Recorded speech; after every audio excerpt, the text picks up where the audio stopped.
Last week you approved some new net neutrality regulations. Now here you are in the belly of the beast, Mobile World Congress. How has the reception been among your former friends here in the wireless industry? I don't think they're my former friends, Brad.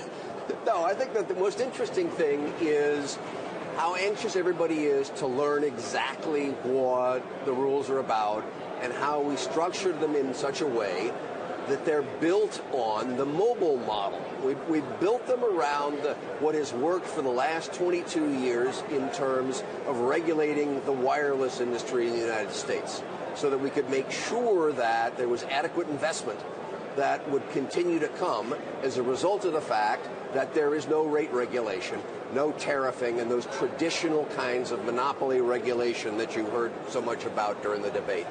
And so what the feeling that I'm getting here and talking to people is they're saying, well, as I understand it better, and it's significant. I mean, Sprint has come out and said they support it.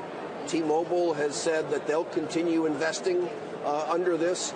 Google Fiber has said even though we are now a Title II common carrier, we will continue to investigate. The small wireless carriers have said, hey, I think this is something we can live with. On and on and on, there has been a list of people who have said, well, the more we get past the rhetoric and the more we get to what's going on here, then perhaps this is something we can That said, work. though, I mean, will the road ahead be that easy? Should we expect some litigation similar to what we saw with the 2010 proposed rules? Well, the big dogs have promised that they're going to litigate. And one of the funny things, Brad, about it is that everybody talks about, this 317-page order.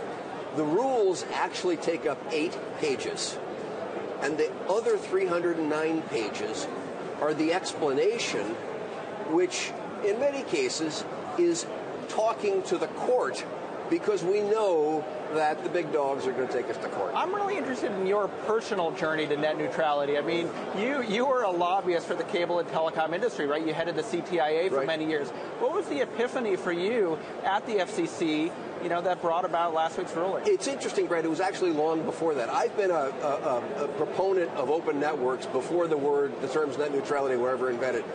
Because everybody talks to me, Wheeler, a former lobbyist. What they also leave out is former entrepreneur who's started half a dozen companies, former venture capitalist who understood the importance of open internets and access to networks.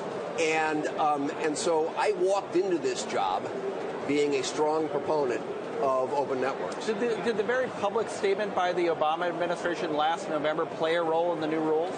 So we had been going through a whole process. I had proposed in February a set of rules that took a slightly different approach using what's called Section 706, but also asked the question about should we use Title II? And between that period in February or May to the middle of summer, I met with a whole bunch of consumers and innovators and investors who all said, there's a real problem in the approach you were looking at.